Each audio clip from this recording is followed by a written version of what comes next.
todos? Convido você a se colocar em pé, que nós possamos dirigir a nossa primeira oração desse dia ao nosso Deus, que está aqui nesta manhã, representado na pessoa do Espírito Santo de Deus. E nós estamos aqui para lhe agradecer e para iniciarmos esta semana em tua presença. Estamos aqui juntos, ó Pai, para exaltar o teu santo nome. Estamos aqui para celebrar que um dia nós andávamos mortos, vazios de sentido, e quando a tua graça nos alcança, nos reposiciona e nos coloca nos trilhos de acordo com a tua vontade, Pai. Eis-nos aqui juntos para adorar o teu santo nome. Que o Senhor possa receber o nosso louvor, que o Senhor possa receber a nossa adoração, e em especial neste dia, com o único culto neste primeiro dia da semana, a qual reservamos para juntos, meu Pai, nós testemunharmos os teus feitos e maravilhas, e nós podemos já com os nossos lábios contemplar aquilo que o Senhor já fez, aquilo que o Senhor está fazendo, e a boa obra que o Senhor começou ainda não completou. E é por isso, meu Deus, que nós te adoramos, é por isso que nós te bendizemos, por tão amor, por tanto cuidado que o Senhor tem para conosco. Toda honra e toda glória sejam dadas a Ele, o Rei dos Reis, o Senhor dos Senhores. Se você puder começar a sua adoração nesta manhã fria, para que o Espírito Santo acabe no nosso coração com a melhor salva de palmas, e que os nossos lábios exaltem hoje sempre o nome daquele que continua e permanecerá vivo. Aleluia. Deus, aleluia, a paz seja convosco, amém. Aplauda o Senhor Jesus, aleluia. Vamos celebrar essa manhã, amém? A nossas palmas, vamos lá. Vamos celebrar aquele que nos deu a vida, aleluia. Ele está aqui, glória a Deus. Celebrar Cristo, celebrar.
Infelizmente, mas você está aqui, amém?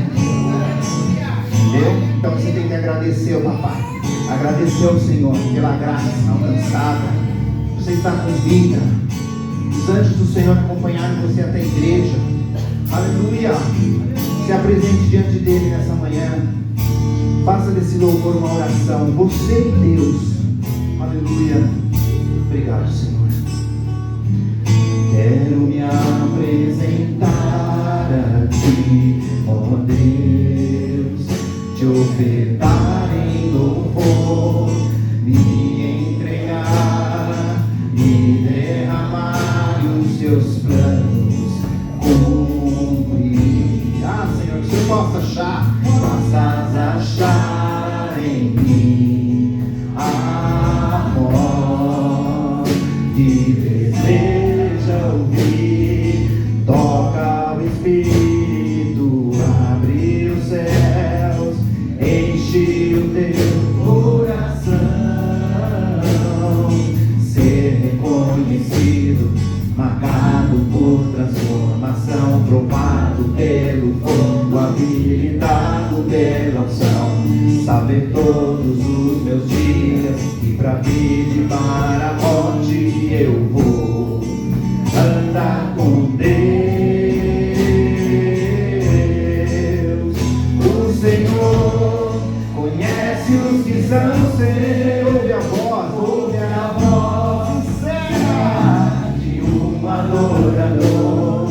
Me separou, me marcou no seu altar para servir. Cante se você tem fé. O Senhor conhece os que são seus. Ouve a voz sincera de um adorador. Me separou, me marcou no seu altar para servir. Aleluia. Obrigado, Jesus. Nós somos marcados, Senhor, pelo Teu sangue. Aleluia. Diga para Jesus: quero me apresentar a Ti, ó Deus, te ofertar em louvor, me entregar e derramar os Teus planos, cumprir. Deus possa cumprir os planos dele na sua vida, amém? Achar em mim a voz que deseja ouvir. Toca o Espírito, abre os céus, enche o teu coração, ser reconhecido, marcado por transformação, provado pelo fogo, habilitado pela unção, saber todos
Eu quero dar aqui um pouquinho, um testemunho bem curtinho da minha vida, que eu, muito tempo, eu era automático na igreja, né? Vai no culto, né? Participar de tudo, mas não tinha experiência com Deus. E depois que eu vim aqui, deixa eu ficar aqui, né, cara, a microfonia. Depois que eu vim aqui, né, depois que eu comecei a congregar aqui, e foi tudo de Deus, já falei isso aqui, o Senhor tem falado comigo grandemente, que esse mundo, ele está assim, que a gente ouvia falar, o mundo jaz na mão do maligno, né? Outro crente pensa assim, não dá nada, e realmente está. E quem tem a graça do Senhor, eu tenho aprendido isso, e Deus tem confirmado para mim. O pastor Tony já falou aqui, entendeu?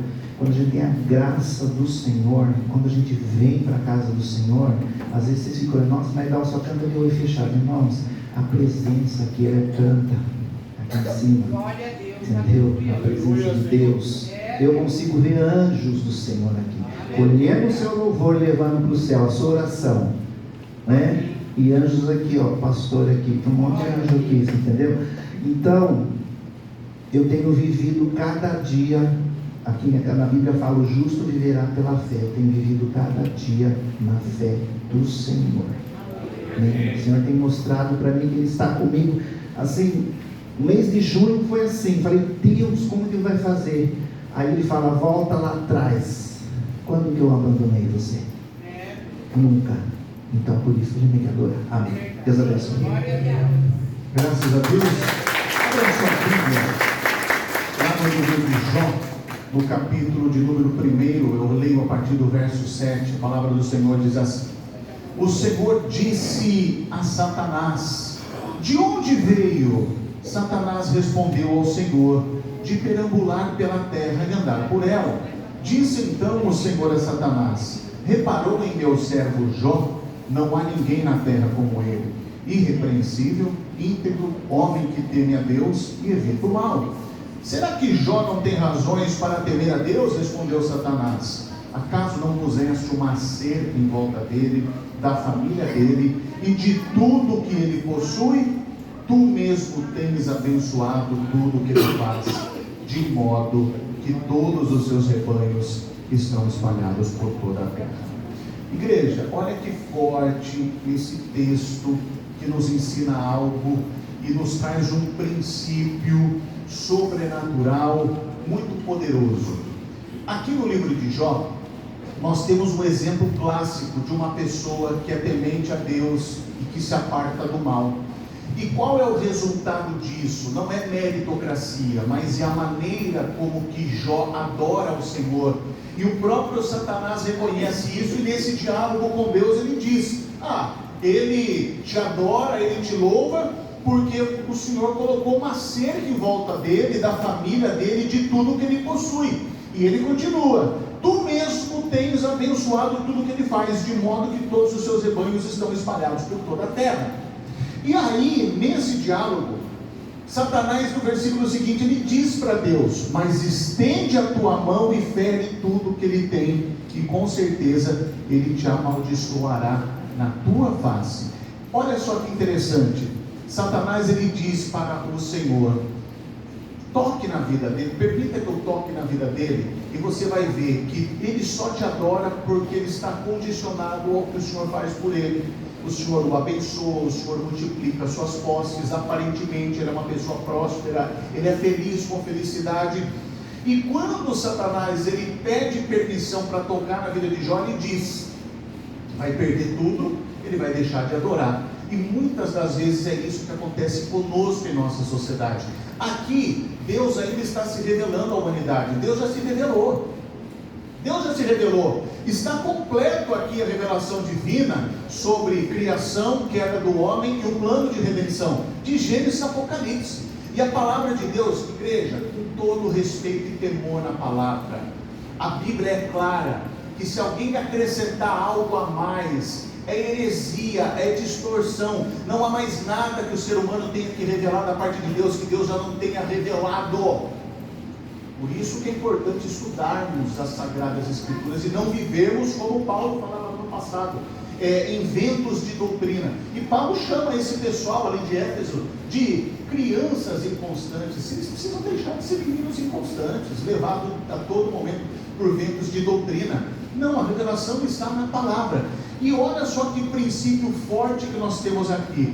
Por que que quando Satanás ele pede permissão para tocar na vida de Jó? Porque ele quer mostrar para o Senhor que ele só adora porque Deus o abençoa. É muito fácil eu dizer que eu gosto do Melquis porque o Melquis gosta de mim. Mas o exercício nosso de discípulos de Jesus, de deixar a lei de lado que dizia olho por olho, dente por dente, para a gente poder, quando alguém atirar na nossa face, a oferecer a outra.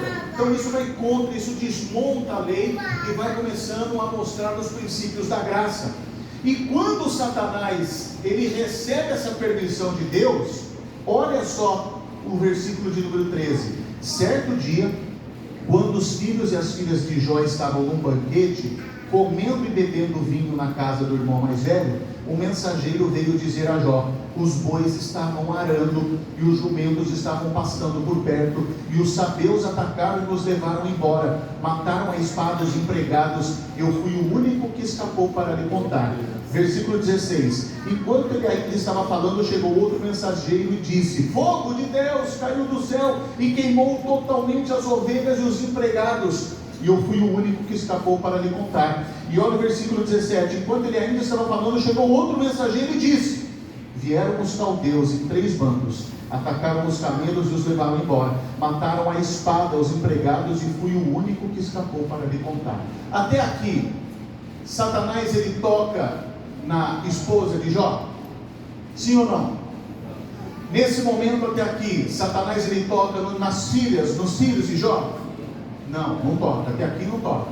Aqui ele está tocando nas suas posses, nos seus animais, nos seus empregados, fruto do seu trabalho. Sabe o que o inimigo quer fazer com você? Minar suas forças. Quando você recebe o seu salário, que você vê aquilo, ele vem ali sorrateiramente no seu ouvido, e ele fala o seguinte: não vai dar. Se você tirar o dízimo, o que vai acontecer com você? Você não vai conseguir pagar força, não vai conseguir pagar água, não vai conseguir pagar a fatura do cartão. E é isso que o inimigo faz a todo momento. E pasmem, nós que temos a revelação, às vezes a gente cai. Muitas pessoas caem nessa cilada do inimigo. E o que o inimigo vai tocar? Porque ele sabe as bênçãos que vêm no mundo espiritual, na capacidade de ofertar. É onde ele mexe na vida de Jó. É onde o inimigo quer mexer na sua vida. O inimigo não quer que você seja generoso, não quer que você seja dizimista, porque ele sabe que o Senhor é poderoso para fazer, mesmo quando a gente faz sem intenção alguma, porque Deus, ele se agrada de quem é generoso, de quem é fiel e de quem semeia no reino. Então, que nós possamos ouvir a voz do Senhor e rejeitar aquilo que o Satanás coloca em nosso coração para impedir que as bênçãos de Deus cheguem em nossas vidas. Você que vai dizimar hoje, você que vai ofertar, eu convido você a segurar em suas mãos. Nós vamos consagrar. Há 2 maneiras de você contribuir via Pix. Nós temos 2 contas correntes. Uma delas é no Banco Santander. A chave Pix é o e-mail da igreja que está ali, e o CNPJ da igreja também, ele serve como chave Pix. Aí vai para o Banco Bradesco. Ou se você quiser trazer em espécie, fique à vontade. Que nós possamos orar e consagrar os nossos dízimos, ofertas, que serão revertidos para o sustento da obra do Senhor. Pai, abençoa os que te honram em nome de Jesus. Com alegria e com fé cantando, você pode sair do seu lugar e trazer o seu melhor para Deus.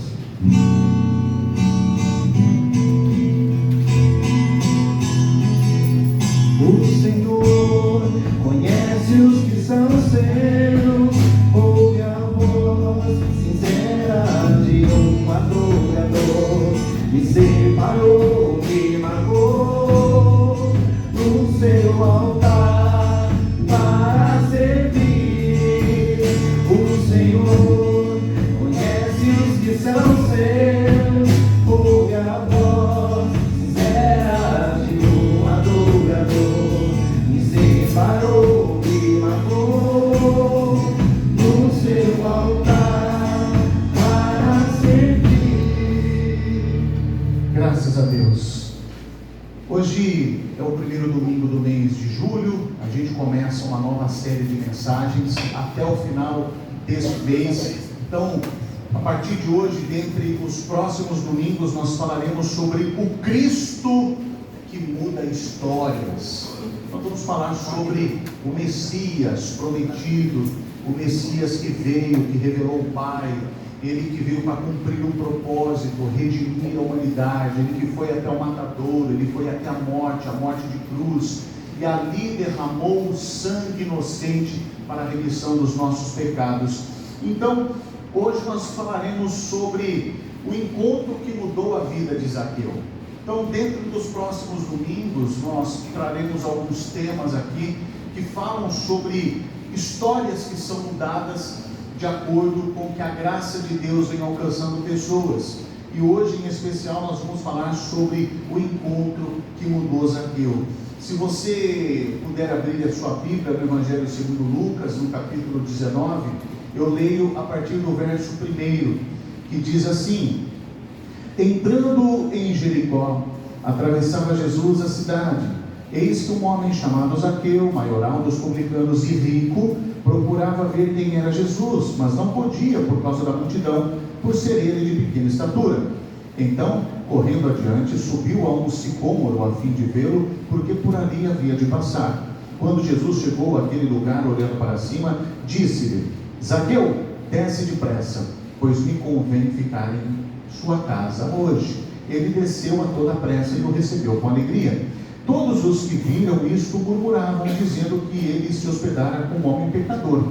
Entre mentes, Zaqueu se levantou e disse ao Senhor: Senhor, resolvo dar aos pobres a metade dos meus bens. Se em alguma coisa tenho defraudado alguém, restituo 4 vezes mais. Então Jesus lhe disse: hoje houve salvação nesta casa, pois que também este é filho de Abraão, porque o Filho do Homem veio buscar e salvar o perdido. Pai, fala conosco nesta manhã, em nome de Jesus. Amém. Essa frase é uma frase muito importante, é uma frase que deve estar também gravada em nosso coração, na nossa consciência, que é o final dessa história que fala sobre este publicano, aliás, o chefe dos publicanos. Nós não estamos falando apenas de um simples cobrador de imposto, nós estamos falando de alguém que estava acima, ele era o chefe, e ele era um homem muito rico e poderoso. E quando Jesus diz: porque o Filho do Homem veio buscar e salvar o que se havia perdido. Todos nós carregamos marcas, todos nós carregamos histórias, todos nós, se sentarmos em roda e começarmos a compartilhar as nossas experiências, muitos aqui falarão sobre a sua infância. E olha só que interessante, na semana passada eu conversava com um amigo e de repente estava tocando uma música e essa música lembrou ali a nossa infância. E por mais que todos, talvez aqui, podem até dizer: minha infância não foi fácil, minha infância não foi difícil, mas você sempre vai ter armazenado ali na sua consciência ou no seu inconsciente, você vai ter boas memórias. Mas por que nós não conseguimos acessá-las? E às vezes o simples fato de ouvir uma música faz com que essa boa lembrança seja despertada, porque nós potencializamos o que é negativo em nossas vidas. Eu sei aqui, talvez muitas pessoas tiveram infância e uma adolescência complicadas, difíceis, mas nós precisamos entender que também houve momentos ruins. Então, todos nós carregamos uma história. Tem pessoas que carregam histórias de fracasso, tem pessoas que carregam histórias de culpa, algumas pessoas possuem dinheiro, mas vivem vazias, tem outras que têm religião e estão há anos dentro de uma igreja, mas não têm a Cristo, nunca conheceram a Cristo. Há quem tenha fama, há quem tenha poder, há quem tenha sucesso, mas nenhuma dessas coisas consegue mudar o coração do ser humano. Mesmo que você, às vezes, no seu ato de desespero: e se eu ganhasse um dinheiro na loteria? E a gente começa a fazer planos. Mas será que na hora que esse dinheiro cair na conta, será que vai mudar o nosso coração? pode ser que mude para mal. Então a Bíblia, ela é composta de encontros, desde o princípio, desde Gênesis. E nesse momento a gente vê nos evangelhos Jesus encontrando pecadores.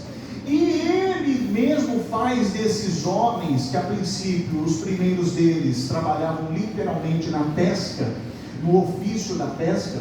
Então Jesus, ele dizia: farei de vocês pescadores de almas. Então Jesus, ele encontrou pescadores, Jesus, ele encontrou prostitutas, Jesus, ele encontrou cegos, Jesus, ele tem encontro com leprosos, Jesus, ele tem encontro com ladrão. E hoje encontramos um homem que tinha praticamente tudo, mas menos aquilo que realmente importava. E Zaqueu é esse homem. Então, para nós entendermos o contexto dessa passagem, Jesus, ele está entrando na cidade de Jericó. Então, Jericó, ela era uma cidade extremamente rica, ela era uma cidade importante comercialmente falando, muitos impostos eram arrecadados ali. E de que forma que os impostos eram cobrados? Quem cobrava os impostos? Gente do próprio povo, era um israelita, gente que vivia ali, que era descendente de Abraão, mas trabalhava para o Império Romano.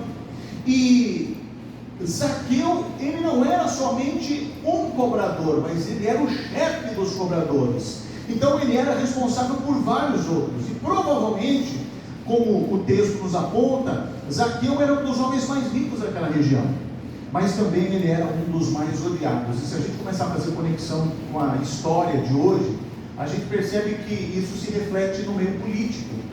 Então, os publicanos, eles trabalhavam para Roma, e normalmente eles enriqueciam explorando o próprio povo. Então, para os judeus, os cobradores de impostos, os publicanos, eles eram considerados traidores. Religiosamente falando, eles eram considerados impuros, e eles também eram excluídos da sociedade. Então, se existia alguém que todos julgavam impossível de ser salvo, o nome dessa pessoa era Zaqueu, e é exatamente para ele que Jesus caminha. Então, diante dessa história, diante deste episódio do encontro de Zaqueu com Jesus e Jesus com Zaqueu, nós aprendemos alguns pontos. E o primeiro deles, repitam comigo: Cristo procura quem o mundo já desistiu. Então, o texto, ele faz questão de apresentar quem era Zaqueu.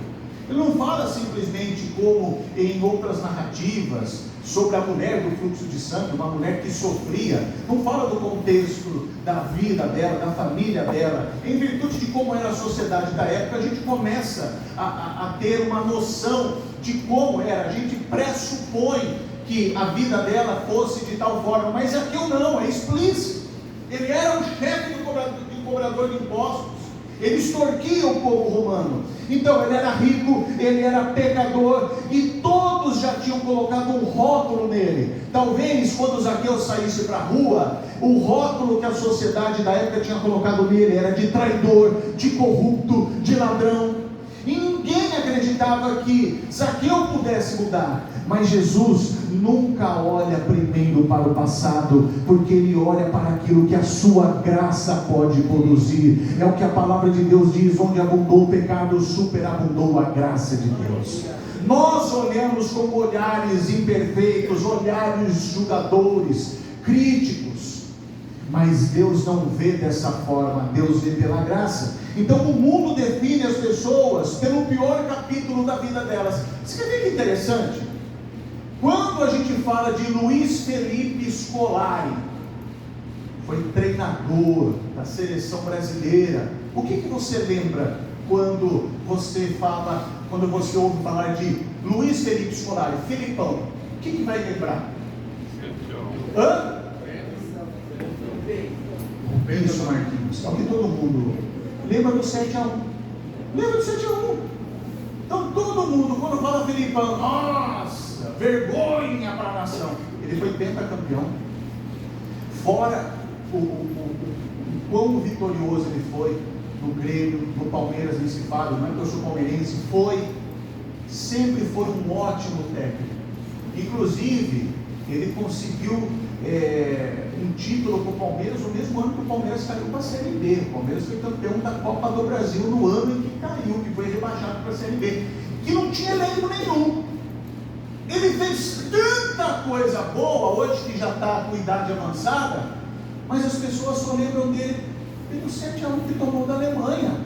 Então, talvez nós também fizemos muitas coisas boas, mas uma vacilada que nós demos, as pessoas que são próximas da nossa família, da igreja, da vizinhança, vai nos rotular por aquilo. Então, as pessoas podem te rotular como fracassado, divorciado, viciado, problemático, pessoa difícil, mas Jesus não conversa com rótulos, Jesus conversa com pessoas. Você não é um rótulo. O que você fez ou deixou de fazer não define quem você é. O que vai definir o que você é o que Jesus fez na cruz. E se você está aqui, é porque a cruz te alcançou, a graça te alcançou. Então você pode ser definido sim hoje, por um filho e uma filha de Deus, amado por Ele. Então, repita comigo, quando a sociedade coloca um ponto final, Cristo ainda está escrevendo a história. Você não entendeu? Eu vou repetir. Quando a sociedade coloca um ponto final, Cristo ainda está escrevendo a sua história. Sabe por quê? Porque a sua história ainda não acabou. O ponto final quem vai dar é Ele, a última palavra é dele. Então viva por Ele, para Ele, porque dele são todas as coisas.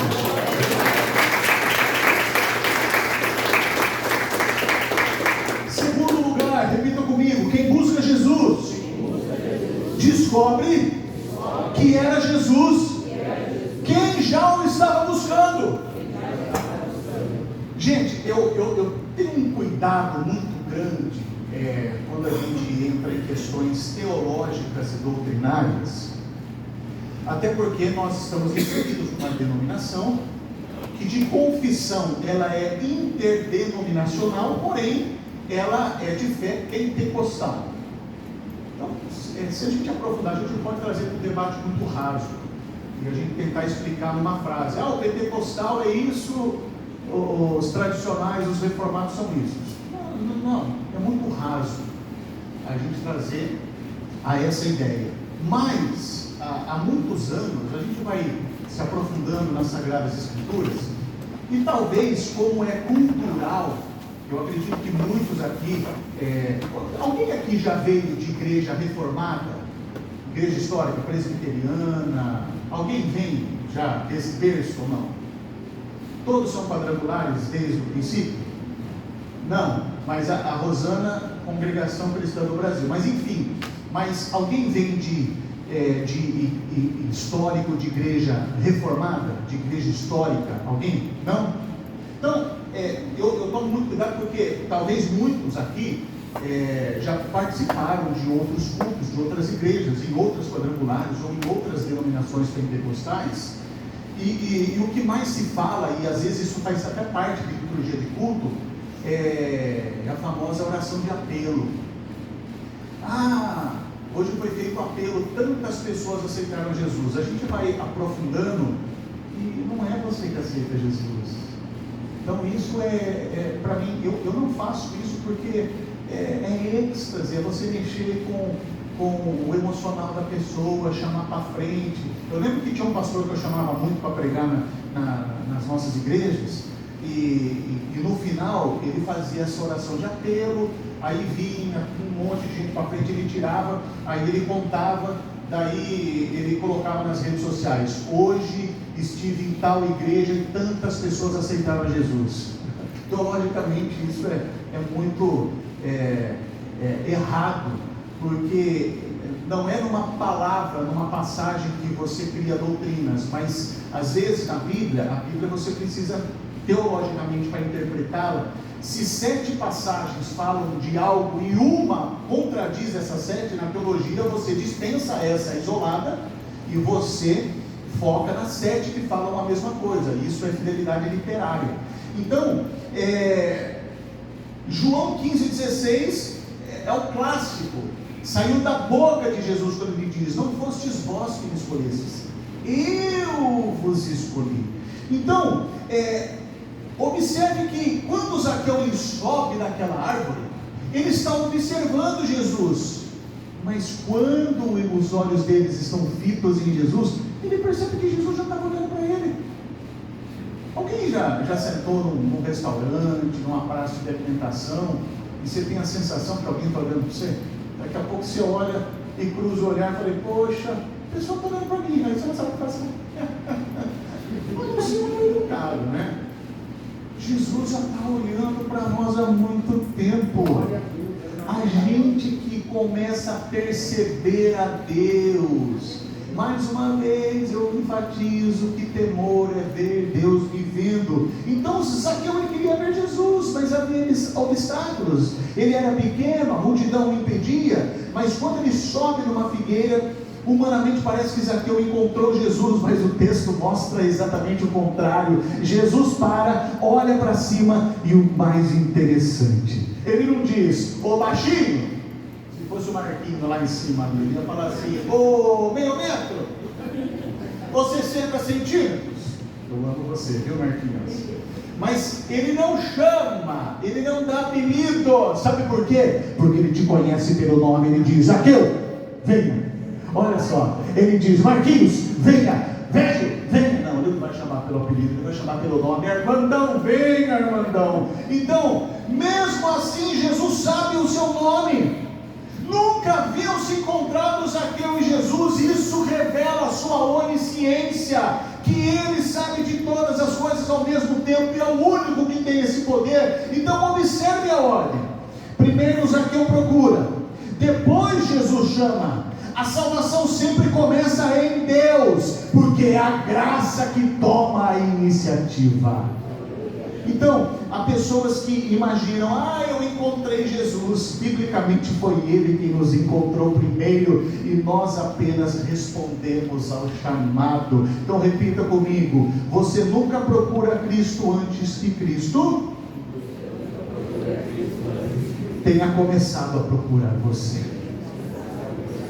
A todo momento, a todo instante, desde o dia do seu nascimento, desde quando você foi concebido, desde quando você estava ali no ventre da sua mãe, Deus já estava com os olhos fitos em você, e sabendo que quando você viesse ao mundo, talvez você ia passar por histórias, você ia passar por caminhos tortuosos, mas Ele sabia que em determinado momento você observaria Ele, e Ele já olhando para você há muito tempo. Deus tem plano na sua vida. A boa obra que Deus começou ainda não terminou. O plano de redenção está na cruz, mas Ele precisa da nossa participação para que Ele seja completo. Quem está comigo, dá glória a Deus. Aí eu vou entrar num terceiro ponto. Repita comigo, quando Cristo entra na casa, o coração muda. Então, na cultura judaica, entrar na casa era algo muito sério, porque significava comunhão. Nós que somos brasileiros, e se você for para alguns estados aqui, você até estranha, né? A gente até chama a pessoa de enxerida, de entrona. Eu também sou meio assim. Eu estou conversando com a pessoa, daqui, depois de 2, 3 horas de conversa, eu estou convidando para um churrasco em casa. Eu sou meio assim também. Mas o povo carioca, às vezes você nunca viu a pessoa, você está conversando ali na praia, aqui, depois a pessoa se autoconvida para ir aonde você está, depois convida para você ir na casa dela. Então, na cultura judaica, isso significava comunhão, era aceitação, era relacionamento. Jesus não apenas conversa com Zaqueu, Jesus entra na vida de Zaqueu e imediatamente aparece o fruto. Então observe que Jesus não manda Zaqueu devolver o dinheiro, Jesus não manda Zaqueu repartir os seus bens, Jesus não o ameaça. Zaqueu, se você não fizer isso daqui em diante, você tem um encontro comigo, mas se você não mudar de vida, você vai colher consequência. O inimigo você vai dar brecha para o inimigo.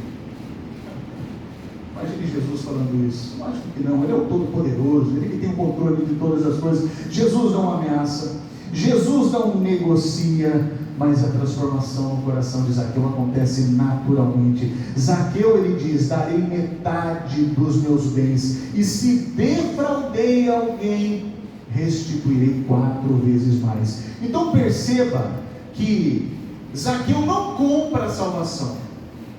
Zaqueu demonstra que foi salvo. É a famosa e célebre frase, que eu não pratico obras para ser salvo, eu sou salvo para praticar boas obras. Então a salvação produz boas obras. Esse é o ensino bíblico que o texto nos traz. Então muitas pessoas tentam mudar para depois procurar Jesus. É um discurso incoerente quando a gente ouve: quem aqui não é batizado? Aí sempre tem ali uma meia dúzia de pessoas. Aí a pessoa que levanta a mão, você fala: pô, mas já está mais de mês, está mais de um ano na igreja, não se batizou. O que você está esperando?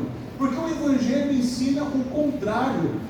Você primeiro que percebe Jesus, é aí que a transformação vem. Primeiro Cristo entra, depois o coração muda, depois a vida vai mudando por completo. Então repita comigo: religião muda comportamento, mas Cristo muda a natureza. É isso, a religião muda comportamento. É o que pode e o que não pode. A pessoa ela vem condicionada, ela entra na igreja, aí ela fala: mas você pode fazer isso, não pode fazer aquilo? Meu irmão, você pode fazer tudo. Porque se você não entender que é a partir de você ter uma consciência conectada a Deus que vai mudar e transformar o seu coração, então de nada vale você se esconder atrás de uma religião. E aí eu vou encontrar uma explicação, um quarto ponto diante desse encontro de Jesus com Zaqueu. Repita comigo: o encontro com Cristo restaura a identidade. E o que Jesus ele fala no versículo 9? Hoje houve salvação nesta casa. A salvação, ela acontece quando há uma inclinação para a mudança. Então, isso era enorme. A sociedade dizia para Zaqueu que ele era traidor, mas Jesus dizia que ele era filho. A multidão o excluía, mas Jesus o reintegra. A religião o afastava, mas Jesus o aproximava. Então há pessoas vivendo daquilo que disseram sobre elas, mas Deus não chama você pelo seu erro. Deus ele chama você pelo seu propósito. É o seu propósito. Cristo não apenas perdoa o pecador, mas ele devolve a sua identidade. Então observe que em determinados momentos, e a gente vê muito isso na Bíblia, em que para Deus mudar a identidade dessa pessoa, mudar o propósito, às vezes é necessário mudar de nomes. Lembra que Abrão, quando ele é chamado por Deus, ele é apenas o pai do alto, mas quando ele tem um encontro com Deus, Deus o encontra, Deus o chama, Deus o coloca para o propósito, ele muda para Abraão. Agora não é mais pai do alto, é pai de multidões, é pai de nações. Observe que Jacó, depois de ter fugido, depois de ter enganado seu irmão Esaú, roubando a bênção da primogenitura, depois de décadas, ele vem ao encontro. Mas nesse processo, durante esse período de distanciamento de Jacó com a sua casa, Jacó que significa o enganador, o trapaceiro, ele muda o seu nome para Israel. Tanto é que ele não é o Deus de Abraão, de Isaac e Jacó, mas ele é o Deus de Abraão, de Isaac e de Israel. Então observa que Deus sempre vai mudar nomes, porque Deus ele muda histórias, porque talvez aquele apelido ele está muito enraizado ao que você foi no passado, que as pessoas rotularam. Impossível dessa pessoa mudar. O que já fez. E aí as pessoas ainda vão dizer: está indo para a igreja, está indo para se esconder. As pessoas te rotulam desse jeito, mas Deus ele sabe que é um propósito para a sua vida, e se for necessário, ele muda o seu nome em nome de Jesus. E aí, em quinto lugar, nós vamos aprender algo muito importante. Repita comigo: Jesus revela a sua missão. E o versículo 10 é o versículo chave, porque o Filho do Homem veio buscar e salvar o perdido. Então esse versículo é praticamente um resumo do Evangelho de Lucas, porque ele veio, ele buscou, ele salvou, então tudo parte dele. Nada veio de Zaqueu, tudo veio dele. Ele veio, ele buscou, ele salvou. Então a cruz já estava sendo anunciada aqui. Cristo veio exatamente para pessoas como Zaqueu, para pessoas como eu e você. Então a igreja não existe apenas para pessoas boas. Existe igreja para pessoas perdidas. E se Jesus entrou na casa de Zaqueu, Ele pode entrar na sua casa, Ele pode entrar na minha casa, Ele pode mudar qualquer história. Ah, pastor, mas lá em casa vai ser difícil mudar.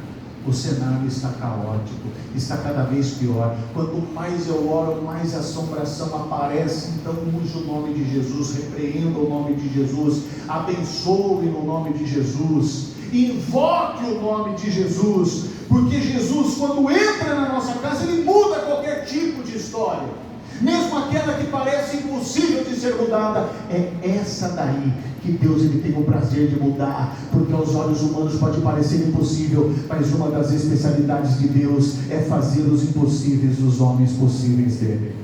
Então, talvez alguém naquela época olhasse para Zaqueu e dissesse: não tem jeito. Mas Jesus, Ele não enxergava alguém caído, alguém de má índole. Jesus enxergava um discípulo. Onde todos viam corrupção, Jesus via redenção. Onde todos viam vergonha, Jesus viu uma nova história.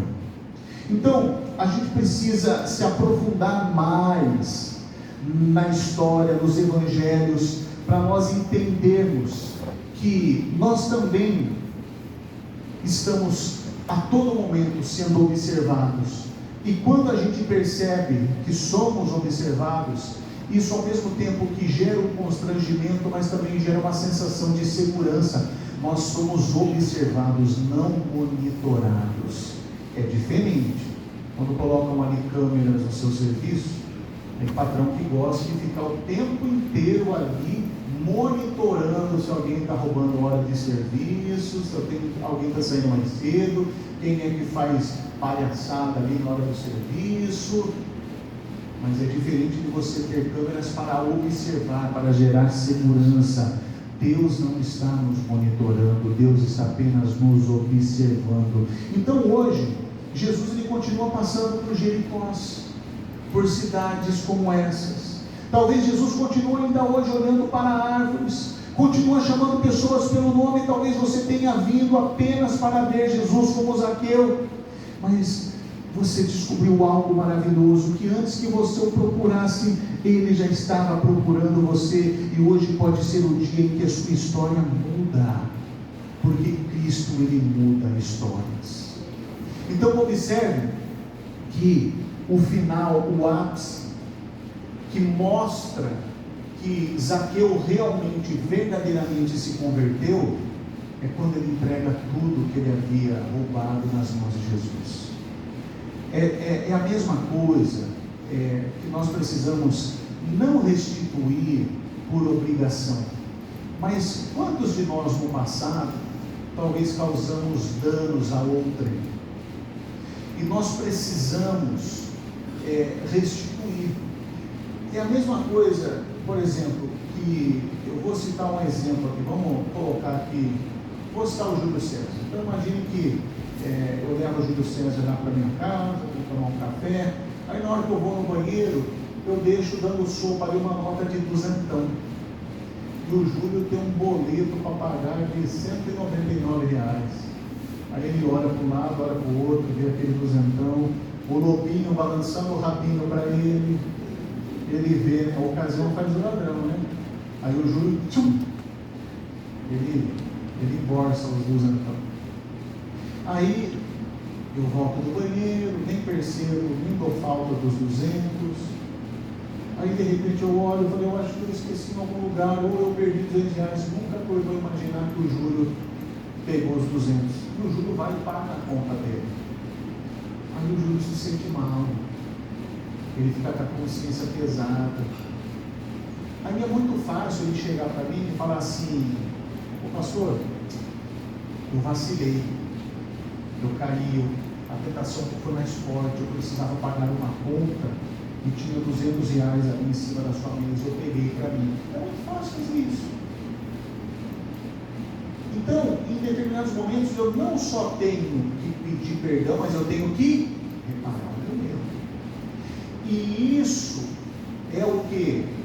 Isso é consequência de um coração transformado segundo Jesus. É quando você começa a olhar para si, começa a enxergar as suas falhas, e não é fácil. Mas quando você começa a enxergar as suas falhas, você ao mesmo tempo percebe uma transformação. E aí vem, não é um peso na consciência, mas é de que aquilo que você fazia antigamente de forma natural, e às vezes até contava vantagem, você vê que isso não é algo que Deus aprova. Então não adianta simplesmente eu fiz mal para a Helenita, e eu chegar para a Helenita e falar: Helenita, está tudo certo, desculpa aí, hashtag estamos juntos, se eu não restituir aquilo que eu lhe causei. Então, nós precisamos, é lógico que nem tudo a gente vai conseguir restituir na hora, mas a gente precisa fazer algo, a gente precisa fazer aquilo que Zaqueu ele fez, porque após o encontro, não termina ali o momento de comunhão entre Zaqueu e Jesus, mas o momento de comunhão, o ápice, é quando Zaqueu o leva aonde estava todo o dinheiro que ele havia extorquido do seu próprio povo.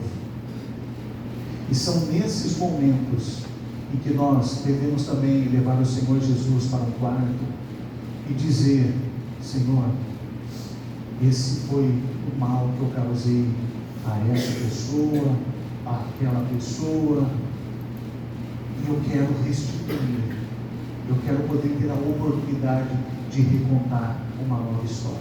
E leva tempo. Lembre do apóstolo Paulo. Paulo, ele ficou muito conhecido por ser perseguidor de cristãos, e quando ele se converte, leva um tempo para que as pessoas comecem a dar crédito para a transformação. Por isso que a gente precisa ficar cauteloso com relação às nossas ações, a partir do momento em que Cristo nos alcance, a partir do momento que nós percebemos que nós fomos alcançados, que nós temos propósito, e Ele vai nos colocar no propósito certo. Então, a história de Zaqueu, ela muda quando ele percebe um vazio de sentido. E às vezes nós estamos dentro da igreja, e a gente já percebeu Jesus nos percebendo, mas às vezes o nosso coração, ele endurece e faz com que a gente não perceba mais Jesus olhando para nós, e Ele está, mas a todo momento a gente diz: Ele está olhando para o outro, se esqueceu de mim, não ouve mais a minha oração, Ele não se preocupa mais comigo. E é nesse momento que nós devemos perseverar, porque o amor dele é incondicional, porque mesmo a gente agindo assim, ainda dessa forma, Ele nunca desistirá de você. Então, Cristo, Ele muda histórias. Cristo, Ele pode mudar a sua vida de uma vez por todas, se você verdadeiramente entregar o seu coração a Ele, entregar a sua vida, as suas convicções, as suas paixões, os seus dilemas. Nós precisamos abrir mão daquilo que atrapalha a nossa comunhão com Deus. E comunhão com Deus, o que é? É ter esse coração não mais inclinado para a maldade, mas é um coração aberto para o bem, para podermos fazer o bem. Nós não podemos agir, pagar o mal com o mal. E tem hora que dá vontade, tem hora que dá vontade, mas entre ter paz e ter razão em determinados momentos é melhor você ter paz. Então, nós que somos cristãos, nós observamos aqui um Zaqueu que ele sente um vazio de sentido, depois ele está em busca de algo, ele observa Jesus, ele tem um encontro com Jesus, ele tem um momento de mesa com Jesus, mas por último ele tem um momento de entrega. E é o que nós fazemos quando nós chegamos num culto como esse, quando nós participamos de outras atividades que a nossa comunidade desenvolve, e quando dessa forma nós agimos, é aí que muda de uma vez por toda a nossa vida, porque o que era difícil, a gente começa a ver uma leveza, fica mais fácil de a gente resolver os problemas. Eu falava ontem, nós estávamos conversando, e eu lembrei de um amigo meu que quase 2 anos atrás ele tirou a própria vida, e nós estávamos falando, é lógico que eu também já passei por aquilo que ele passou, e ele estava no auge, prestou, um menino muito inteligente, estudamos a vida toda, do pré até o colegial. Tanto é que quando ele sai, o pai dele já era advogado criminalista, conhecido aqui na cidade. Ele é uma figura folclórica no meio jurídico, como criminalista, em virtude das suas atuações diante do júri. E ele, quando sai do colegial, ele entra numa faculdade pública, termina, já sai como OAB. E eu lembro que ele sempre falava: meu sonho é ser juiz, mas ele prestou concurso para dono de cartório. Ele virou dono de cartório lá em São José do Rio Preto.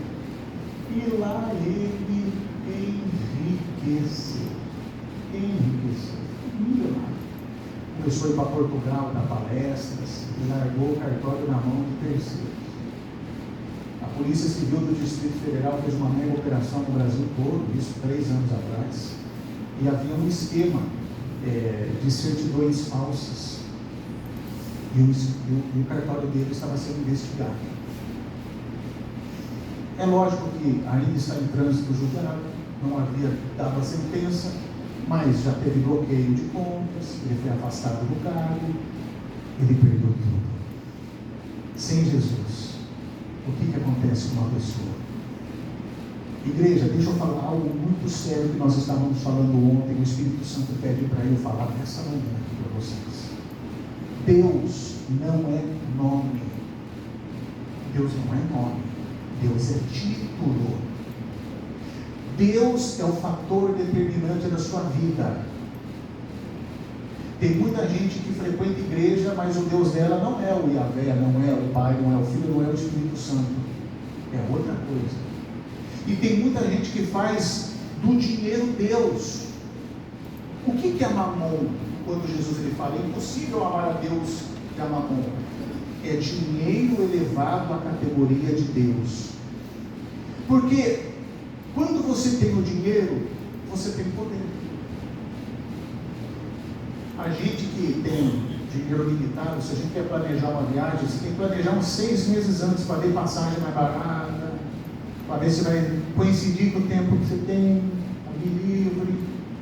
Agora eu falo que o sonho de qualquer ser humano é falar assim: hoje é domingo, amanhã eu vou para passeio amanhã, vamos ver a passagem aqui. Passagem de um dia para o outro, é caríssima. Só eu sonho isso. Quem tem vontade também, não é, Luciana? Está passando inveja para a gente, né, Luciana? Mas para o posse, você é um santo em nome de Jesus. Agora, a gente planeja, mas tem gente que consegue do dia para a noite. Por quê? Liga para preço.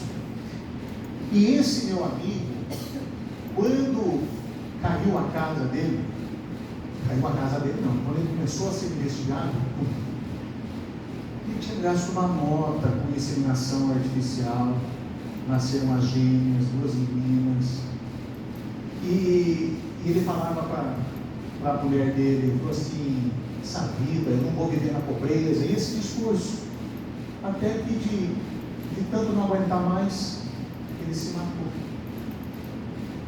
Alguns meses atrás veio a sentença que ele foi inocentado. Conseguiram comprovar, porque quando ele fazia as viagens, era não sei se é esse o termo, subcartorário, ou o cartório, ou estava abaixo dele, é ele que estava envolvido. Se é uma pessoa que tem Jesus, pode perder o chão, mas você não perde a presença de Deus. E quando você está com Deus, às vezes, há momentos em que a gente precisa entender o porquê esse processo está acontecendo, mas você nunca vai tirar na sua vida. Porque se você permanece firme na presença de Jesus, é Ele que te sustenta. E eu fico tentando imaginar a vida do meu amigo se ele tivesse Jesus. Hoje, eu tenho certeza que ele teria restituído 2 vezes mais, porque Deus nunca deve nada a ninguém. Nós começamos a falar sobre Jó na hora de oferta. Qual é o final da vida de Jó? A gente sabe. Ele teve tudo restituído em dobro.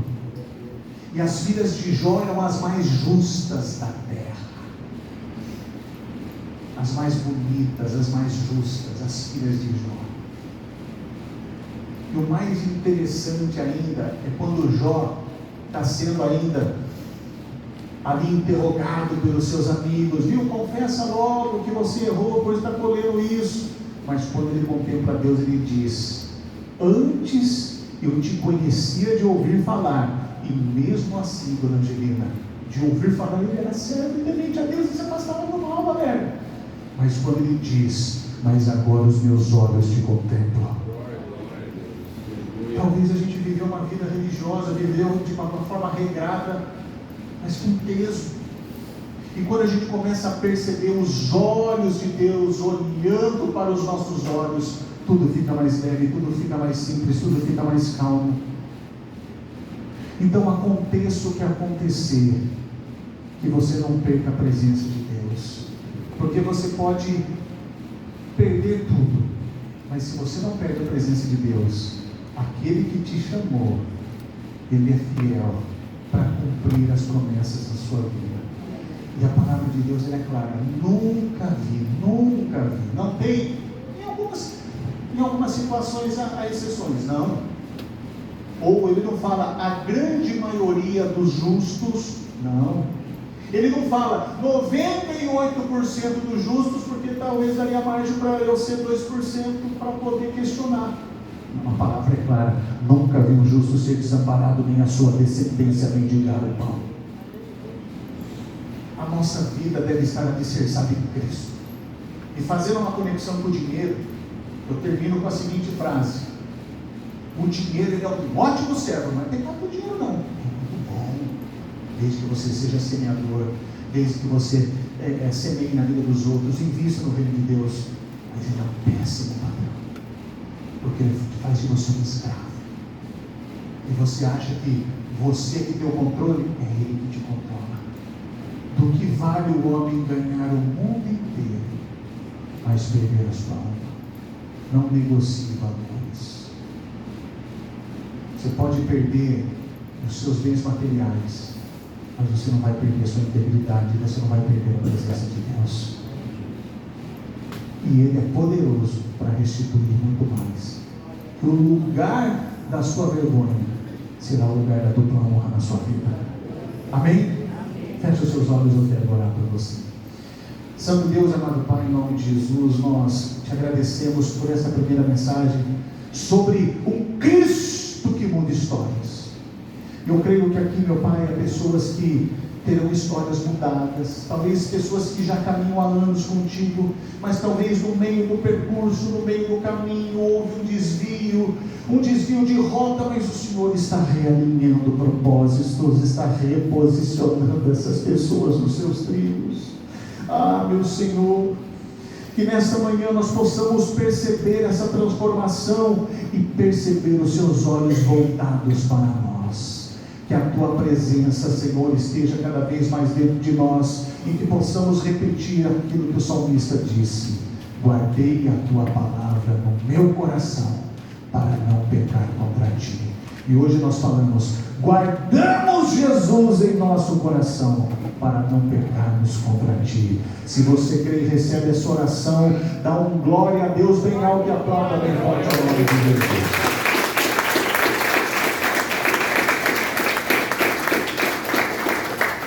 Graças a Deus. Que bênção, né, pessoal? Que esses domingos venham tocar em vossos corações, despertar as suas consciências. E daqui até o final do ano, a gente já desenvolveu uma programação e aos domingos nós falaremos sobre o Cristo que muda histórias. Então, venha, se você conhece pessoas que estejam necessitando que as suas vidas, as suas histórias sejam transformadas, se esforce para trazer essa pessoa aqui. É uma oferta que você traz para o Senhor e você pode ser usado como um instrumento para que essa pessoa possa ser alcançada pela graça como um dia você também foi. Amém? Então, é muito interessante a gente criar propósitos como esse, porque nós devemos ser saqueadores do inferno. É essa a nossa missão e o nosso propósito. Vou passar rapidamente os nossos recados. São dois recados importantes e a partir daqui eu encerro o culto. Lembrando que hoje à noite não haverá culto. Eu Gente, eu fico tão indignado. Cada um é cada um. Gente, se você não gosta de uma coisa, não é porque você não gosta que é pecado. Ai, quantas igrejas estão tocando o culto por causa do jogo. Não vou ficar me justificando aqui. Tem gente que pensa assim, desculpa, é muito chata. Muito chata. Ah, peguei Corinthians que todas as coisas para a glória de Deus. Ah, tudo. Vou falar algo aqui que você vai pensar. Você vai falar, o pastor falou isso. Eu gosto de fazer provocações. Então, quando você está defendendo o berço, você está fazendo para a glória de Deus também? A gente que poupe. Tem tempo para tudo, tem hora para tudo. Agora a pessoa que trocando o culto. Não. É algo cultural. Você já não cultuou aqui de manhã? Foi abençoado, sim ou não? Sim. Então a gente vai orar para abençoar essa pessoa. Para dar uma desinteria no ralo. Né? Para que ele não entre no jogo. Está todo mundo no clima de Brasil. Já quem vai assistir o jogo do Brasil da glória dele? E fazemos isso para a glória do Senhor também. Torcer para o Brasil. Amém? Amém. Viu? Quarta-feira eu volto às 7h30 da noite. E domingo que vem é Santa Ceia. Domingo que vem, após o culto da manhã, eu quero ter uma reunião com toda a liderança, uma reunião muito importante. Hoje eu vou me reunir com louvor, mas na semana que vem uma convocação. É muito sério, é muito importante a participação de vocês nessa reunião, que nós vamos tratar de alguns pontos. Eu consegui fazer um diagnóstico, um mapeamento da igreja. Diante desse planejamento, eu vou apresentar para a nossa liderança. Tem uma programação já para todo esse semestre, e você é peça fundamental dessa engrenagem para que ela continue funcionando a todo vapor. Que você tenha uma semana abençoada. Vamos lá, ver se vocês já decoraram a frase célebre. Repitam comigo: domingo de culto, semana de graça. Domingo sem culto, semana sem. Coloque-se de pé, que nós possamos voltar para os nossos lares abençoados, cheios da presença de Deus. Que o nosso Deus te guarde de todo e qualquer tipo de mal, de qualquer seta maligna. Que vocês possam ter um final de tarde, um final de domingo abençoado, em nome de Jesus. O amor de Deus o Pai, que a graça salvadora do Filho, que a doce comunhão e consolação do Espírito Santo esteja no coração de cada um de vocês. Deus abençoe a todos e até mais, em nome de Jesus.